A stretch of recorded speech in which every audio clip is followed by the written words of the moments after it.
Dynamic Duel podcast, where we review superhero films and debate the superiority between Marvel and DC by comparing their characters in stat-based battle simulations. I'm Johnny DC. And I'm his twin brother, Marvelous Joe. And in this episode, we are reviewing Justice League Dark, just to pair with our Zatanna versus Scarlet Witch episode that we did last week. Right, and I think it's a spooky kind of animated film. We'll get into our thoughts later on in the episode, but before that, we're going to give a news breakdown of the events that have happened within the past week in the Marvel and DC cinematic worlds and television. So first, Captain Marvel. There was a huge amount of Captain Marvel news brought to us by Entertainment Weekly, including our first looks, official looks, at the characters in the film. Right, yeah, there was a lot of information there. It wasn't the trailer. I was kind of hoping we would get the trailer in the past week, but apparently that's still to come very shortly. Yeah, I don't think it's too far away. But we still got a lot of stuff to talk about here. Finally, some Marvel stuff. I know, yeah. We're also going to be talking about a teaser trailer for Daredevil Season 3. Uh-huh. We're also going to talk about some DC Universe news, and the app comes out this week. I'm super stoked. I know how I'm going to spend my weekend, but news-wise, we're going to be talking about Swamp Thing and Doom Patrol casting. That's pretty exciting. Cool. Just a heads up that we are still currently on a hiatus on Patreon because we're working on a top secret project that we can't talk to you guys about just yet, but maybe in a month or so. Our patrons know. But yeah, if you do go to patreon.com/dynamicduel, you'll get access to our entire backlog of bonus episodes that we release usually every Thursday, which include like movie pitches and top 10 lists and other duel ideas and blooper episodes. So yeah, definitely check that out again by visiting patreon.com/dynamicduel. One of our Patreon goals is to reach 25 patrons, at which point we will be printing out physical copies of the No Prize awards that we award to one listener every week for giving the best answer to the question of the week. Sometimes more than one person. But yeah, speaking of Dynamic Duel No Prize, it's No Prize time. So a No Prize is an award that Marvel used to give out up until the 90s to fans. Our version, the Dynamic Duel No Prize, is a digital award that we post on social media that Jonathan personally draws up for those who we feel gave the best answer to the question of the week. Last week's question was, what's your favorite superhero team that is yet to star in their own film or TV show and needs to? Right, we got a few answers for this one. So honorable mention goes to Nicholas Harris, who gave the answer Red Hood and the Outlaws. This is the Dark Trinity version with Bizarro and Artemis in addition to Red Hood. Right, yeah. Harrison Fox, who gave the answer Legion of Doom, who I'm pretty sure that was maybe Warner Brothers' favorite answer at some point, but I think they've since abandoned that. Yeah, which is lame because it was a pretty good setup. Adam Spees chose the Deadpool Corps. Right, which would be comprised of Deadpools from a bunch of different dimensions, and he said that he wanted the team to essentially adapt the Deadpool Kills the Marvel Universe storyline, which would be utterly fantastic. That would never happen. It would never There's happen. No way. Well, maybe. You never know.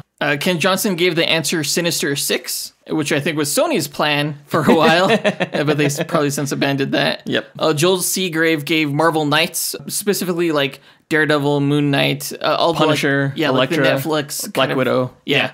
For a Netflix show, I think, yep. Was the specific answer. And then Tim Brown gave the answer of Thunderbolts, the original concept where it was outlaws who were posing as good guys, and then eventually they did turn good. Right. So that would be almost like Marvel's, Suicide Squad. Yeah. A lot of good answers. A lot of great answers here. But the winners of this week's Dynamic Duel No Prize are John Spees and Jace Crump, who both gave the same answer of Alpha Flight. Which I thought was a great answer. It's a group of Canadian mutants, essentially, and it's a government-led super team. Yeah. I always thought that would be a great way to faithfully introduce Wolverine into the Marvel Cinematic Universe, seeing as he was originally a member of Alpha Flight.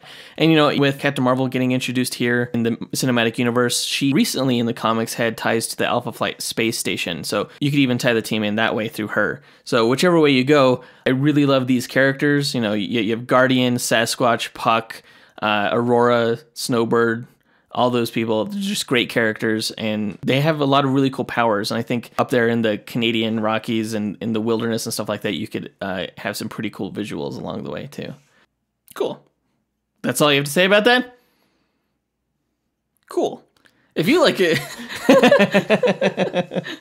So yeah, congrats again to John and Jace. We will be asking another question of the week later on this episode, so stay tuned for that if you want to win a Dynamic Duel No Prize as well. With that out of the way, on to the news.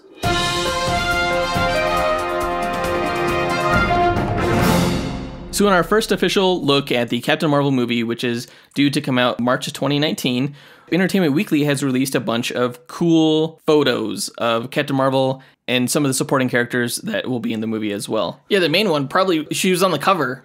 Right, yeah, I wasn't too impressed with the cover image itself. No. Mainly because it was a little bit over-corrected, I think, color-wise, and like, I think Brie Larson was trying to look like a badass on the cover, but in reality, she just kind of looked a little bit constipated. Just a little bit bland. Yeah, the photo I really liked was, I think, inside the issue. Right. She was like out in some kind of... Desert, yeah. Yeah. It looked really cool. And in that photo, she did look like a badass. I'm really pleased with how the suit looks.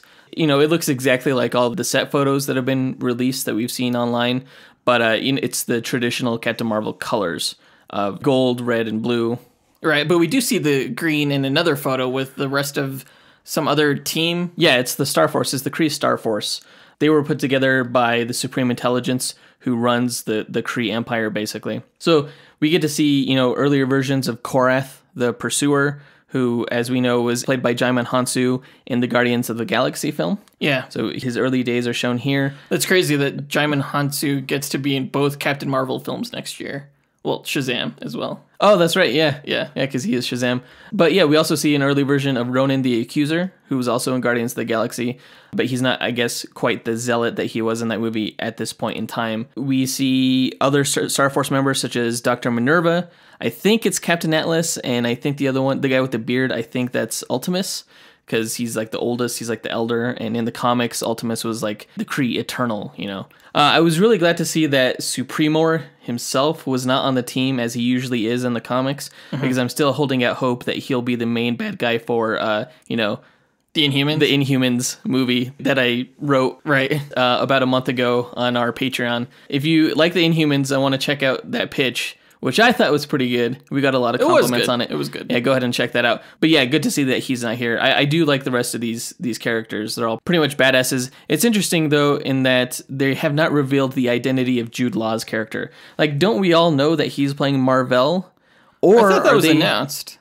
It wasn't announced, but I don't know what kind of game they're playing. Like, is it going to be Mar-Vell, but not necessarily in the same way that we all know the character? Maybe they're just hesitant to reveal a character whose name is Marvel, essentially. It is.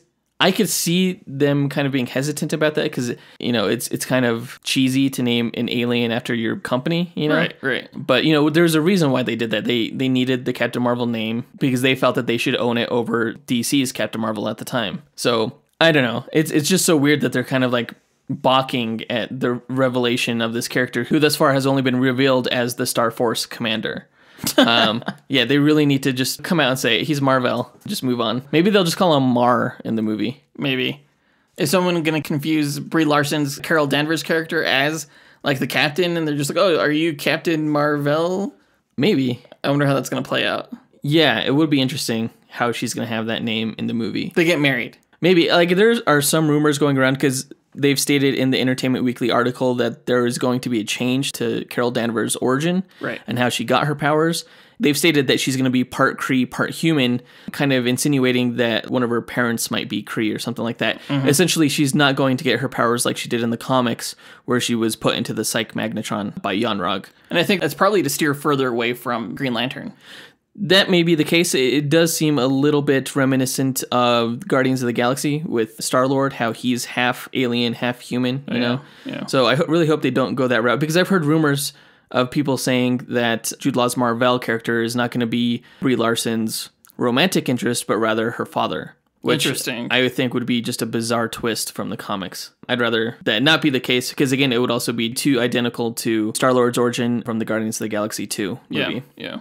So, one of the other cool photos that we got to see here was of Maria Rambeau, who I guess is in the Air Force alongside Carol Danvers, and her pilot name is Photon, which many of us may know is the name of her daughter's superhero name eventually down the line. Oh, I thought it was Photon, but that's her mother. Right. Okay. Yeah. Well, actually, I was confused by that for a second, too, because I wasn't immediately aware of the fact that Monica Rambeau's mother's name was Maria. So, like, I saw the name Maria Photon Rambeau, and I was like, they fucking got the name wrong. It's not Maria, it's Monica. What the heck are they doing? And then I was reminded that the movie takes place in the 90s, and this is likely her mother, so that they can use, a more contemporary version of the character in the MCU later down the line. And that's cool. And she had the name Captain Marvel for a while. Well, yeah, Monica Rambeau was the first female Captain Marvel. Yeah. And then she went by the name Photon, and then she went by, I think, Pulsar, and then now she's going by Spectrum. She's had a lot of cool names, but I do think that Photon was the coolest name for her. So I hope they go with that name whenever they introduce her, like maybe in a Captain Marvel sequel or something like that. So yeah, a lot of great, interesting stuff. There's some character insights as well. Brie Larson was describing her character in the Entertainment Weekly article as being kind of brash and hot-headed, which is an interesting take on a female character that we haven't had yet. And it's pretty apt to the character in the comics. I would describe Carol Danvers in the comics as being pretty brash as well. So that's kind of good to hear. I saw a photo of Samuel L. Jackson as well, like de-aged, and I was like, holy shit. That was fantastic. I mean, it's just a still photo, so we don't know what it's going to look like in live action. But if it looks anything as good as this photo, it's going to be the best de-aging process that we've seen on film. And they have a lot of reference material to use from Sam Jackson's time in the early 90s as an actor. Right. So it should be a fairly easy process for them. Hopefully they do just as good of a job as they've done in the past with like Michael Douglas and stuff like that. And Lawrence Fishburne. Yeah. But with that, as we know, as we talked about in the Ant-Man versus the Wasp review, the process there was that they hired younger actors to do the bodily motions, and then they just did a face transplant. Right. With Michelle Pfeiffer and Michael Douglas and stuff like that. So I don't know if that's going to be the case here, if they're going to have another actor play Samuel L. Jackson's part and then just replace his face with Sam Jackson's face. I wouldn't be surprised. It's possible. It's the Benjamin Button technique. Right. The Captain America, the First Avenger technique. Sure. Right. So we got some other photos that aren't really worth talking about too much. They just kind of like reveal other looks at the character, such as like her 90s garb and stuff like that. She looks pretty cool in that stuff. She's wearing like a 9 Inch Nails t-shirt, which I thought was pretty cool, and a shield cap. So she's probably like a U.S. Air Force pilot who joined SHIELD later. Interesting. So, yeah, it should all be pretty interesting. Really looking forward to the trailer that they're going to drop any minute now, hopefully. Because mainly I want to see what her powers look like in live action. I don't know if they're going to be like fiery blasts or if they're going to be more like light or something. constructs or something like that. Like, what does it look like when she turns into binary, if she's going to do that? If she absorbs enough energy, does her skin turn red, or does it become, I don't know, just fiery? I don't know. But excited for this. It's going to be, of course, Marvel's first female-led superhero film. And speaking of that, that brings us to our question of the week. After Black Widow and Birds of Prey, what female Marvel or DC superhero are you most interested in seeing get their own film franchise? Right.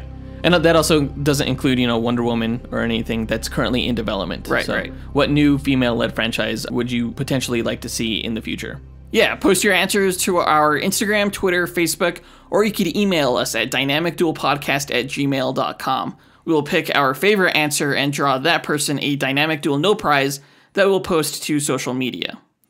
All right, so now let's go ahead and move on to the Daredevil Season 3 teaser trailer. It's a really short one. It was less than a minute, but it was our first look at the third season. After, the events of the Defenders show, we know that Matt Murdock was trapped deep underground in New York, and there was a cave-in, and we're not quite sure how he got out of it, but we do know that he did get out of it and was currently being taken care of by a nun who is his mom from the comics. Most likely, yeah. Yeah, so in this one, we see Matt in the confessional, where some of the best scenes from the series have taken place. Right, yeah, exactly. And he's speaking to the priest, and he's talking about how darkness only responds to darkness, and he pretty much is done being Matt Murdock, because he says, I would rather die as the devil than live as Matt Murdock. And he's wearing his old suit. Yeah, that was interesting. It's almost like he retired his red Daredevil suit and he's back in the black one, and I'm not sure why. Maybe it's because they're kind of paying homage to the Born Again storyline, where he kind of like ditched the outfit for a large chunk of that story, just because his life had fallen to shit, basically. Yeah. So, yeah, not much more to talk about other than that. I'm really looking forward to it. Allegedly, the show is going to come out this year. Most likely around December, like around the release. Oh, I know when it's coming out. I know when it's coming out. When is it coming out? Let me think. Daredevil Season 2 came out the same day as Batman vs. Superman. Yeah. The Punisher came out the same day as Justice League. Right. What DC film is coming out at the end of this year? Aquaman. It's probably going to come out that same day because Marvel's a bunch of jerks. hey, they got to cater to the people who aren't able to make it to the theater that day and still want their superhero action, you know? No, they're just trying to bite off the Aquaman dollar. I love it. It's evil. I'm thinking that by the time season 3 actually comes out, we won't be able to review it for at least a couple of weeks, because at the end of the year, it's just jam-packed with movies and, you know, end of year awards episodes that we got to do. Yeah, the 3rd annual Brothers Awards. Right. We have our charity duel that we're going to do at the end of the year. So we'll probably get to Daredevil season 3 at the beginning of January 2019. Yeah. But so far, the season looks great. I haven't seen much, but it's going to be great. These Daredevil seasons have always been top notch and just they've always been the best of the Netflix shows, I think, still consistently so far. Yeah, I was just about to say that. Moving on to DC news. Boo. Crystal Reed has been cast as Abigail Arcane in Swamp Thing. And I guess she's a character from the Gotham television series, which I don't watch, but I guess she's like Falcone's daughter in that. Oh, it's not the same character. Same actress, not the same character. It's the same actress, not the same character. No, Gotcha. she's Abigail Arcane is Swamp Thing's like love interest in the comics. And I think from what I've read before, she's going to be the series lead. Oh, really? Yeah. Well, I guess you can't have Swamp Thing be the series lead and not have the budget skyrocket and the actor probably hate life. You can also really maintain like the horror element, I think, if your main character is the monster. Right. You know, that's a good point. So it's cool. We have the series lead. She looks great. I think she'll do a fantastic job. Does she have any powers or anything? Does she become like a superhero? She has a great superhero name. I don't know if it's a spoiler. She does eventually get powers. Oh, really? Yeah, down the line. So look forward to seeing that. Len Wiseman is directing the pilot, apparently, which is pretty interesting. I don't know who that is. He directed the Underworld films. Oh, really? Yeah, so... I never saw any of those. You never saw the Underworld films? No. What the fuck is wrong with you? I don't know. The first one wasn't bad. Yeah. There are horror elements to those films, the Underworld films. Yeah. So, I think it'll play really well into the pilot for this. And those films were heavily stylized, too, what I remember from the trailers and everything like that. So it'll be interesting to see the kind of visual style that he brings to the show. Yeah, I'm looking forward to it, for sure. I think I also read like a story saying that they're going to use practical effects for the character of Swamp Thing. Yeah, it's going to be a practical suit. Kind of like, well, that's what they did in the Man-Thing film that came out in 2005 for the Sci-Fi Channel. Yeah. It was a practical suit, and they just got this big, huge guy, and they pretty much put him in this bodysuit and hung a bunch of moss off of him, kind of. And it sounds cheesy, but actually, Man-Thing looked pretty damn sweet in that movie. He was the best part of that shitty movie. So I'm really interested in seeing if they could pull off the same kind of cool look with Swamp Thing, because he kind of has a little bit more defined face more than Man-Thing. Man-Thing, you could just get all droopy with it and call it a day, and just put eyes there, right? Then, yeah. And Swamp Thing, you have to kind of have his nose bridge, things like that. So yeah. I wouldn't be surprised if it was a mixture of practical and CG. No. I think a really good costume right now in television is actually from Legends of Tomorrow, Ray Palmer's The Atom. That's a mixture of practical and CG. Oh, really? So I think they're getting pretty good with it. It's pretty flawless. Cool. So other casting news is that Timothy Dalton has been cast as Dr. Niles Calder. Hell yeah! The Chief, which is awesome. Frickin' Timothy Dalton. James Bond himself. My man. Yeah, one of my favorite James Bonds. Probably like my second. He's a severely underrated James Bond. If you don't like Timothy Dalton as James Bond, watch License to Kill and The Living Daylights again, because he was really a precursor to that more serious, gritty type of Bond that we eventually got with Daniel Craig. Yeah. But I digress. I know I was really excited earlier on when there were rumors that Kelsey Grammer was going to be cast as Dr. Niles Calder. I thought that was going to be perfect casting. But, I've seen Timothy Dalton recently, like in television, like in Penny Dreadful. And he's still a really good actor. He's a classically trained Shakespearean actor. He can do anything. He's going to be a fantastic chief for the Doom Patrol. Really excited about this. Yeah, I almost feel like Kelsey Grammer, he would have been spot on. But I really think that what Timothy Dalton is going to bring to the role is going to ultimately be more interesting than what Kelsey Grammer would have done. Just because he brings just a little bit like a slight darkness, but he's also a very intelligent actor. He does bring a little bit more darkness than Kelsey Grammer would have. That's true. But I don't know if that's a good thing. We'll see.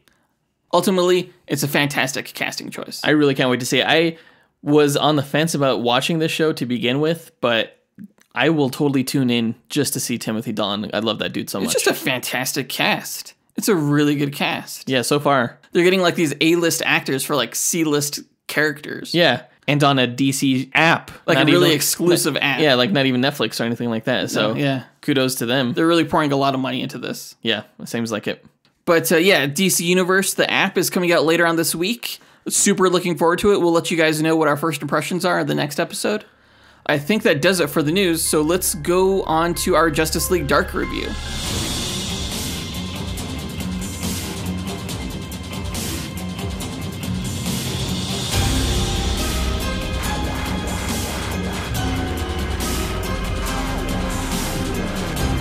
So before we begin, just fair warning, this is a spoiler review. If you haven't seen Justice League Dark yet, which I recommend that you do, don't listen to this review. It's on Hulu. That's where I watched it. Yeah, you can watch it for free on Hulu. It's easy to find. And it's been out for like over a year. Right. It came out in early 2017. I somehow, like a lot of these animated DC stuff, never got around to watching it. Though I am a really big fan of the characters. Justice League Dark was one of the first few comics during DC's New 52 relaunch that I couldn't wait to read each month.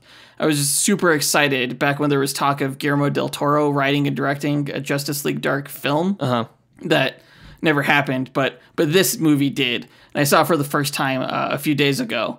And I have to say, I'm really liking this shared DC animated universe so far. I think it like definitely holds a candle to the MCU. Possibly, yeah. I think the DCEU would do well to really emulate what their animated universe is doing. Because they're successful. They've successfully created this shared cinematic universe. Yeah, successful, and it's faithful to the comics. And they're just great stories, too. Yeah.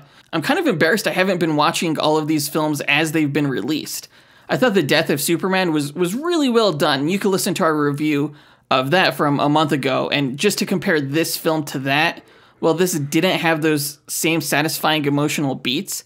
It did have much better character development and villains. Yeah, I thought the story was pretty smart, too. Yeah, and animation-wise, meh. Comparable. Meh. There were some great moments here that were anime-esque, I think. Yeah.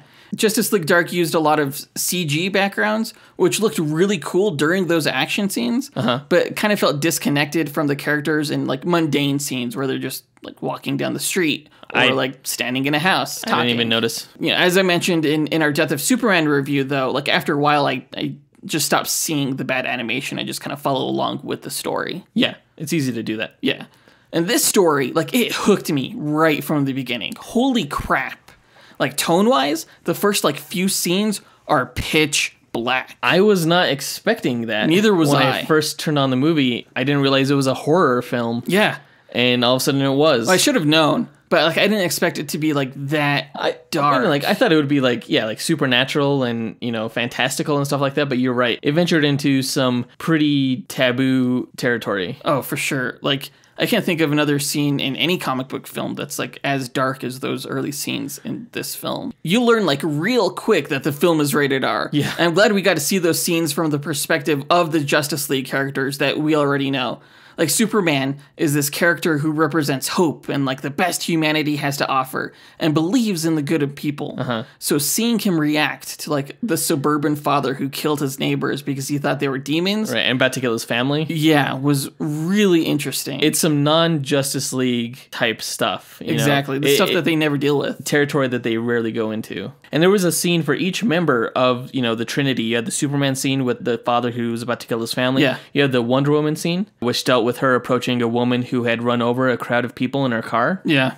Thinking they were demons. Yeah, the Batman one was probably the most heartbreaking. That was so sad. Oh, these scenes, they just really set the tone for the film really well. Yeah, it was the mother who thought she had given birth to a demon baby and throws it and herself off the top of a cathedral, and Batman's able to rescue the baby but not the mother. Right. And it was just a hallucination the entire time. She didn't have to do that. And there was an element of heartbreak and horror and just ghastliness. Yeah. It was really compelling. And it all starts off with the Justice League members that we're all familiar with, like the Justice League characters from like the cartoons from Bruce Timm and stuff like that. Yeah. And it's not until after the credits that we really get introduced to the main magical characters of the film. Right. Like the pre-title setup of Batman, or I guess Bruce Wayne, blacking out and just waking up to see the name Constantine written all over his walls was just super creepy.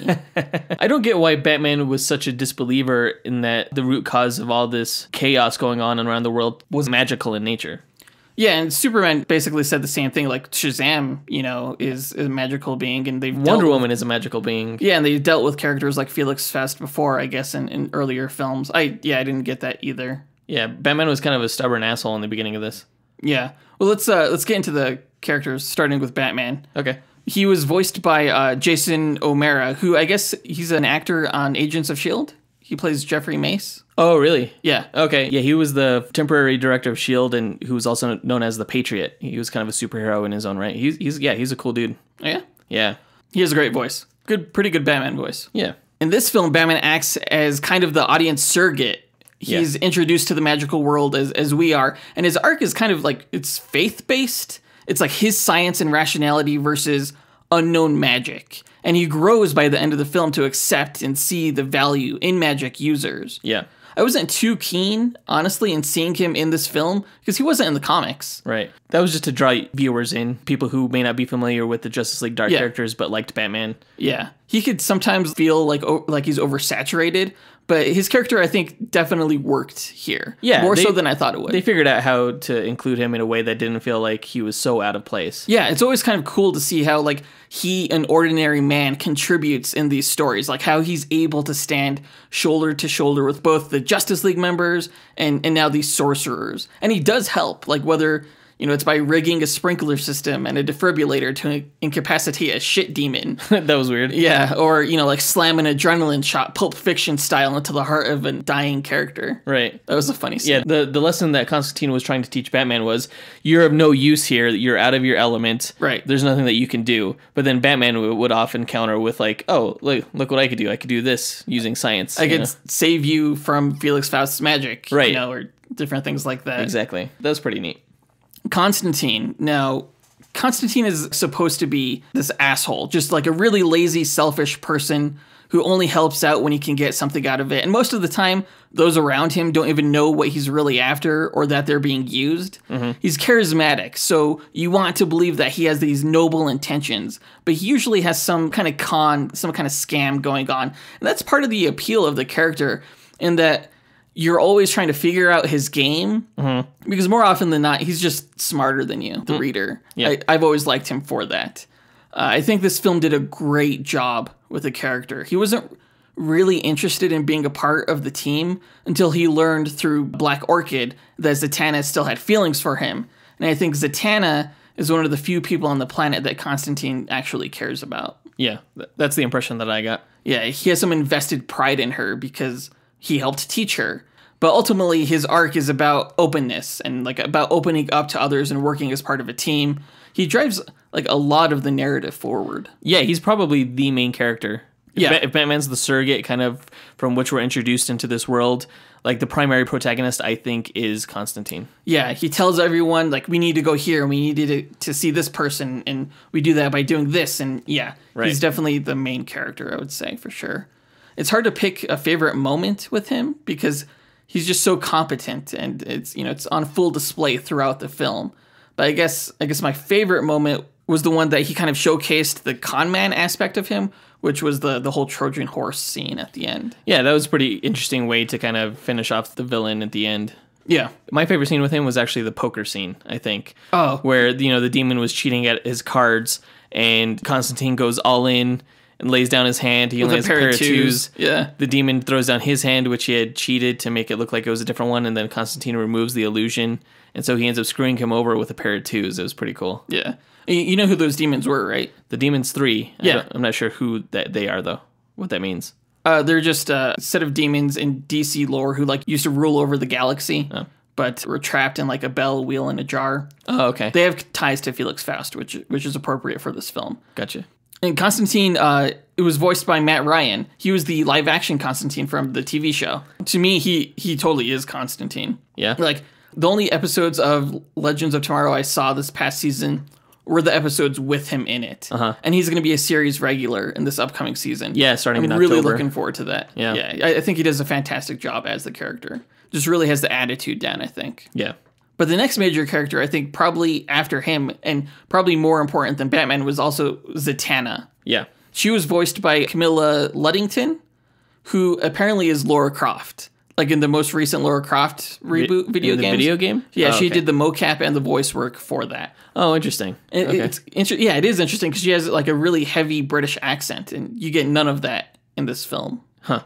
The way she uses her powers is that she recites her spells backwards. Yeah. And in the comics, you can read that, and you know what spell she's performing. Right. In this one, I had a hard time pinning down exactly what spells she was doing at any given time because I couldn't listen to the audio backwards that she was saying. Oh, yeah, I had no idea what she was doing. So, yeah, there were times where her powers felt a little bit vague, I guess. At one point when she's fighting Felix Faust, she becomes all of a sudden like all-powerful because she's tapping into black magic, I assume. Maybe. She's kind of like the reverse Constantine. She's his foil in that she has all the same contacts and connections, but people actually like her. The film goes out of its way to say how powerful she is or how much potential she has, probably because she's a homo magi. Yeah. But everyone knows she's much more than a stage magician, from Batman, who invites her to be a part of the Justice League, to Constantine. Do you think the movie did a good enough job differentiating between the power sets of Constantine and Zatanna? I do. And is there a real difference? I actually think they did a really good job with that. Constantine usually has to rely on like trinkets or has to manipulate others to fight for him, but Zatanna can totally hold her own. She was more of like a magic powerhouse as opposed to kind of like this artifact wielder. User. Yeah, exactly. Yeah.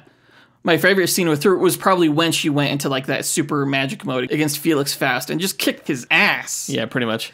It was kind of like a rookie move on her part, I guess, in that she used up too much magic. And something about her suffering some kind of negative consequence if she spilled blood. It must have been a black magic thing. Yeah, that's what I thought it was. It was just a really cool scene. Because earlier, when they were in that one guy's head in the hospital trying to determine who possessed him, they were in his mind, and she was like, I've never been comfortable with this.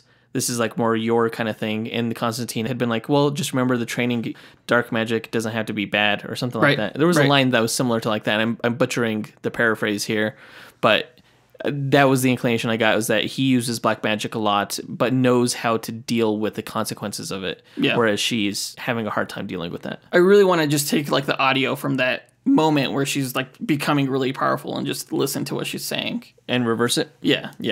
But no, yeah, she was a cool character. It would have been cooler if she was in fishnets. Oh, I agree. I miss the fishnets. She's, even in the comics, in her current depiction, she's not wearing fishnets. Oh, really? But to me, it's like such a signature part of the character. Well, her and Black Canary. But I guess you don't want two characters having fishnets. Yeah, I mean, she didn't have the fishnets on her legs in the New 52 comics. She had like fishnets sleeves. Oh, really? It was a really cool look. It was kind of gothic. It was pretty cool. Interesting. So moving on to, I think, the next major character, Deadman. Yeah. He was voiced by Nick Turturro, who was in The Longest Yard. He's John Turturro's younger brother. Okay. Oh, yeah, I know who that is. Yeah, his accent was a little distracting. It was distracting. Like, when I think of Boston Brand, I didn't necessarily think of that accent, so it kind of threw me off initially. Yeah. I think the way they used him in the story was pretty great. It's always hard for me to know how, like, Deadman would do in a fight, or, like, how... I don't know if we'll ever do a duel episode with Deadman because of the nature of his powers is just possession. I would love to do a duel with him. A duel episode, but I don't see how a match against him could work out in any way. It would have to be like some kind of team match. We would have to do like Justice League Dark versus I don't know what other team. Yeah, with Deadman, it's interesting because in some cases he can be very useless as a character. Yeah, because like when they were fighting the shit demon, he would possess people, and it's essentially he's only as good as that person is. I mean, he lends like acrobatic ability to anyone he inhabits. But like in the case of the overweight police officer, he was like, eat a fruit. Eat fruit once in a while. Yeah. And you know, he couldn't really do anything against the shit monster other than try to save innocent lives. I liked it. I enjoyed that. I think the film totally made ghost possession look like an entirely credible superpower. Right. And then later on in like some other fights, though, he was the key to the bad guy's defeat. He was able to really prove the most valuable team member through his power set. Yeah, I really liked when he like invaded Felix Faust and was like, stop hitting yourself. Yes, that was fantastic. That was so great. I loved that. And it's cool that we got to see his origin as well. There were a few characters who kind of got like flashbacks to their origins. Yeah, Constantine and Zatanna didn't, but the rest did. Like Deadman, Etrigan, we got to see their origins, which was pretty interesting. Yeah. Speaking of Etrigan, he was a total badass in every action scene. Well, he was in like this film. he was the muscle of the group. Yeah, he was definitely the muscle. And he didn't take no guff from nobody. One thing I didn't like about this film's depiction of Jason Blood is that they never showed how tormented he was by Etrigan and how the two like hated each other. Yeah, they kind of liked each other in this movie. Yeah. It seemed like they worked together. Yeah, like Jason, his backstory is pretty tragic. And you can learn more about that in our Etrigan versus Ghost Rider duel episode. It wasn't the same thing in this movie. No, it wasn't. And it wasn't at all. I would have loved to have seen like Jason Blood perform some kind of magic, but I guess you couldn't do that because his sigils would have had to have been like red, since like every character needed a different color of magic, and red was already taken by Destiny. I remember a while ago seeing a behind the scenes documentary promo for this film, and the filmmakers were talking about how each character had their own brand of like magic sigil. Like Zatanna's were like blue with like elvish script, and Constantine had like alchemical symbols, and Felix Faust's were like grids, and Destiny's had horns. I thought it was pretty cool. That was pretty cool. I didn't even consciously recognize that, but yeah, they did have their each unique magic brand. You're right. Yeah. To go back to Jason Blood's origin, to me that was like my favorite scene with him. As much as, I didn't necessarily care for it, I thought it was well done. It was necessary for the story. Yeah, Merlin was a badass. Oh, dude. It was so cool to see Merlin use his magic to merge like Jason Blood and Etrigan and just like fight Destiny. Yeah. That was cool. That was really cool. Even he had his own brand of sigil. His was white. Yeah. The depiction of Etrigan's powers was pretty cool too. He was like the Hulk, but with a fire sword and like fire breathing powers and things like that. It was pretty awesome. He was just really cool. He's the most physical character of this team. Yeah. I also think like Jason Blood, he was sort of like the most touching part of the film is probably when he dies. Yeah. Like after centuries, he just finally succumbs to this fatal wound. Yeah. I'm so surprised that they did that. I mean, kudos to the movie for having the balls to kill off one of your major Justice League Dark characters. Oh yeah. And he wasn't the only one. Like there were actually like legit stakes. In this film. Yeah, and that's part of what made it so good. But the fact that they killed Jason Blood off in this movie, as well as not getting his origin quite right, like, tailoring the origin to fit the needs of the story, kind of feels like they did him a major disservice, and they may not be able to rectify that. In some sense, you could always have Etrigan come back, though. Like, you wouldn't have Jason Blood. But it's not like he was the most useful character in this film to begin with. That's true. It was only when he became Etrigan. So that's true. I don't think it would be much of a problem. I hope they would make a sequel to this. That would be really cool. I guess actually they kind of did with Constantine City of Demons, which we'll be reviewing that comes out weeks. Next month. Yeah, right? Yeah. Swamp Thing was another member of the team. He was voiced by Roger Cross, who actually pulled double duty in this film. He did the voice of Jon Stewart as well. Oh, really? Yeah.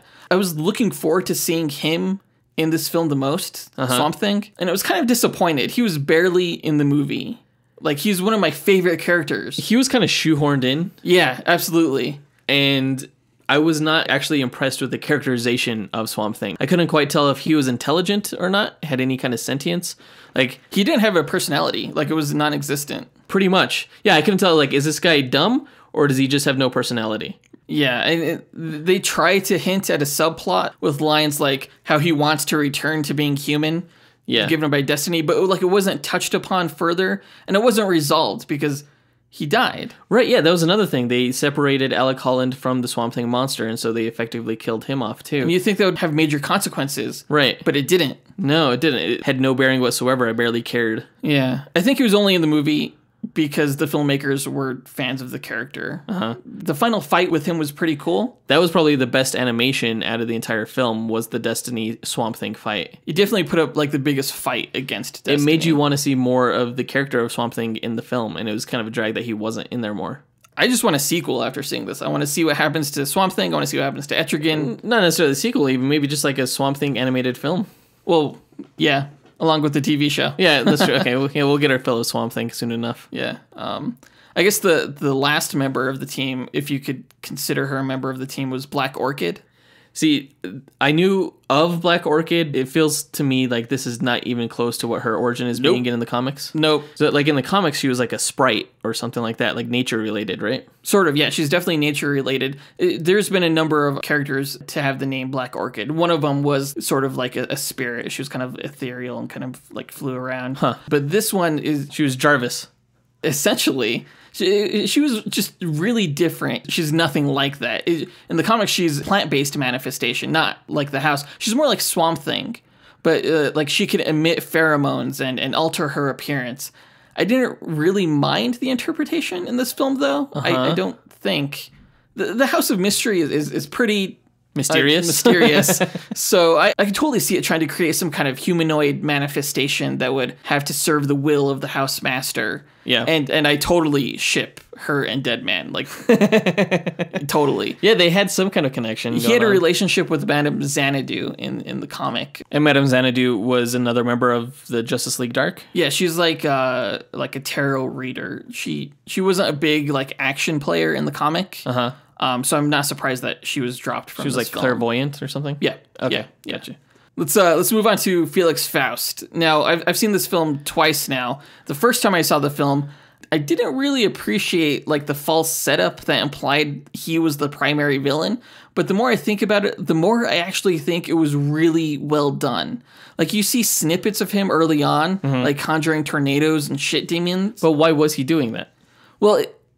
It's not until you learn that he had control of the Demons 3, who originally had the Dreamstone, you learn that he was just trying to get that back. Gotcha. So Destiny was acting through Richie Simpson through the Dreamstone shard, kind of like Sauron, just took advantage of the situation with Felix Faust trying to get the Dreamstone. It was just a happy coincidence for Destiny that Felix Faust was trying to get that Dreamstone. Right. Gotcha. Well, Felix's inclusion, I think, was mainly just to set up just a really wicked badass fight scene between him and the group. Yeah, he's, one of the biggest magical baddies in the comics. I had an inkling earlier on, like when you saw like someone performing incantations, this like faceless person, that it was Felix Faust. And it turned out to be exactly him. Yeah. So I was like, I knew it.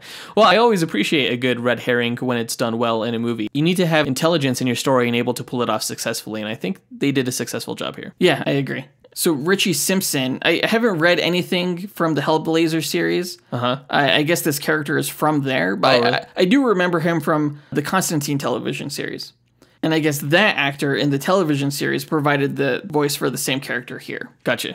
He's just one of those characters that prove like what a selfish kind of a-hole person Constantine is. Well, Richie was pretty selfish on his own. True, you didn't really learn that until later, but his motivation, like to not die, it was totally relatable. And true. It makes him a sympathetic character.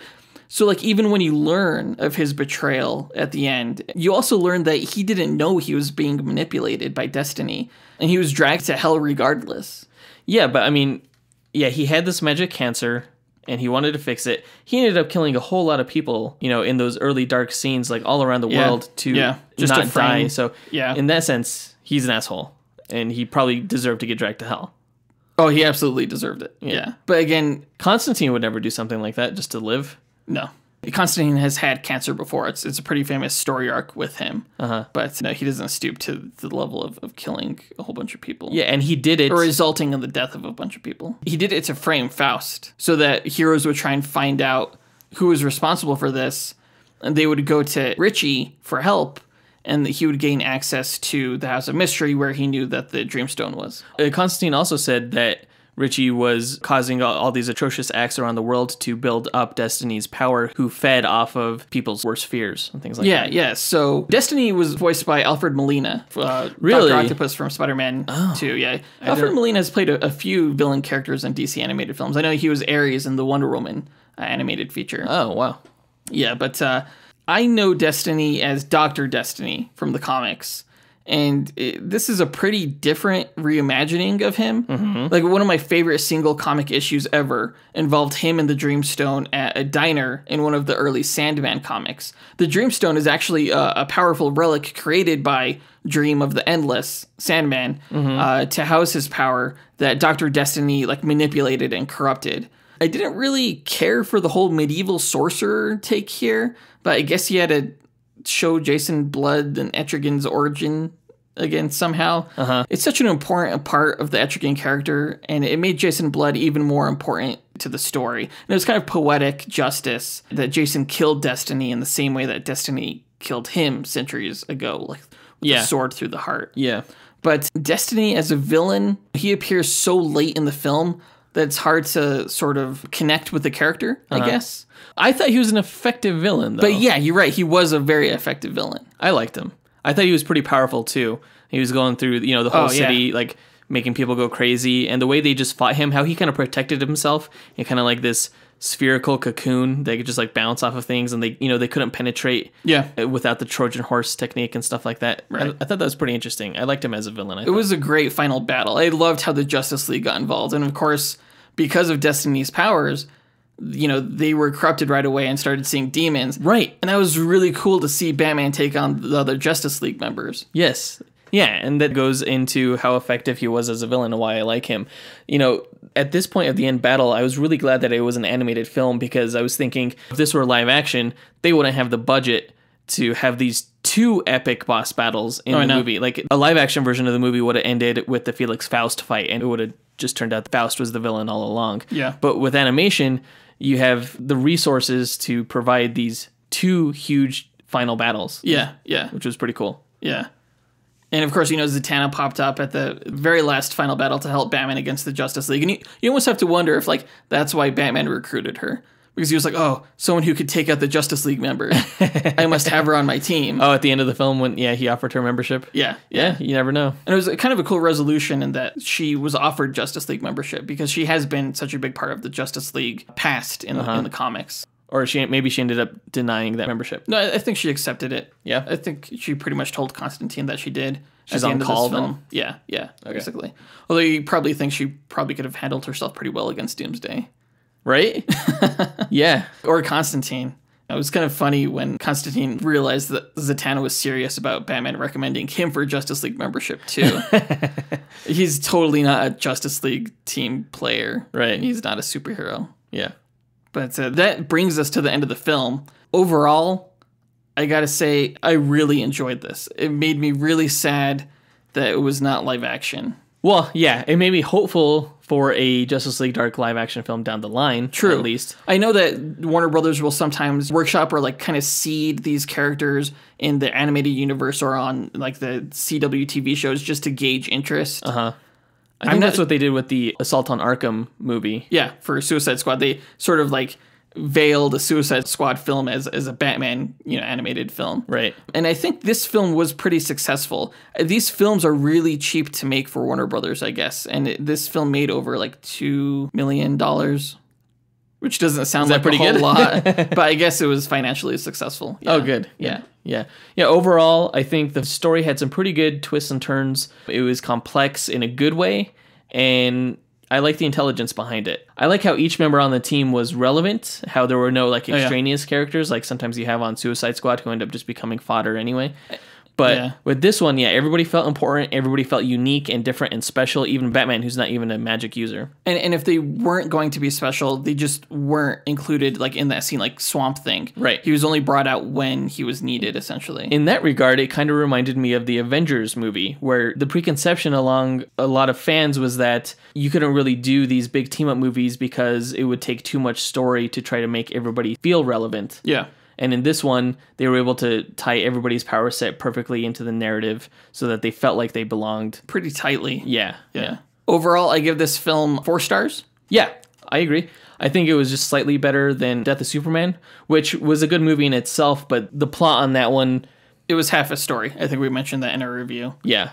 This one was a fully fledged, fully thought out, fully worked, really tight story. Yeah. With a great villains. Great cast. Great characters. Yeah, really good. I bet you we're going to be hard-pressed to find an animated movie that's better than this one. I think other than, the Red Hood or something like that. Really? I think this is going to end up, by the time we're done reviewing all of these animated films, I think this is going to end up like in the top 3. Just because I think it was just perfect for what it was trying to be. Out of just the DC Animated Universe films? Yes. Oh, okay. Yeah. Because I was going to say, I don't know, like Mask of the Phantasm and I don't know, Spider-Man Into the Spider-Verse looks pretty good. I don't know. Yeah, just the DC Animated Universe. Okay. Yeah. Maybe. I still have yet to see Flashpoint. Still have yet to see Throne of Atlantis. I've heard those are pretty good. Eventually we'll get to all of these. So. Yeah. But I think that brings us to the end of the review. If you've seen the film, let us know what you think of it. Do you agree? Do you disagree? What did you like about it? What did you not like about it that, we've touched on? Yeah, go ahead and reach out to us on social media. We're on Facebook, Twitter, Instagram. You can email us your thoughts at dynamicduelpodcast@gmail.com. And you can find links to all those social media profiles on our website at dynamicduel.com. Yeah, and while you're on our site, you could also find a link to our merchandise store in which we sell, T-shirts and mugs and different things with some of the artwork we've done for the No Prize drawings. So if you've seen those on social media and you've liked those, we have a T-shirt available. Lots of cool stuff on there. We know that you need more superhero T-shirts for, the movies that you go to and stuff like that. Never have enough. Yeah, so go check that out for sure. Please rate, review, share, subscribe this show. It really means a lot to us, and it does a lot to help the podcast gain traction, with other fans of Marvel and DC. We have a specific goal in mind for those who are listening to us on the iTunes platform or Apple Podcasts app. We're looking to get 200 ratings. It's a lot. Yeah, we're currently at almost 30, I think. So we have a really long ways to go. So anyone who can help out with that will be totally awesome, because once we get 200 ratings on iTunes, then we're eligible to actually get our reviews of these Marvel and DC movies up and counted on Rotten Tomatoes for the news critics section. Which has always been a dream of mine, just to be counted among those ranks. That would be really cool. So if you guys could help us out, please do that. Really appreciate it again. But that does it for this episode. In our next episode, we will be reviewing Iron Fist Season 2. The show has already come out on Netflix, and I've watched a few episodes already. And already, it's so much better than Season 1. Really? So looking forward to watching the rest of it and to talking about it next week. That's good to hear. Because Season 1 was, that was hard. Yeah, and it's only 10 episodes, so it should be a breeze to I did not know that. I thought it was 13. No, it's only 10 episodes. Okay, cool, because I haven't started yet, so it'll be easier for me to get through that. All right, yeah, we'll talk to you guys in a week. Up and away. True believers.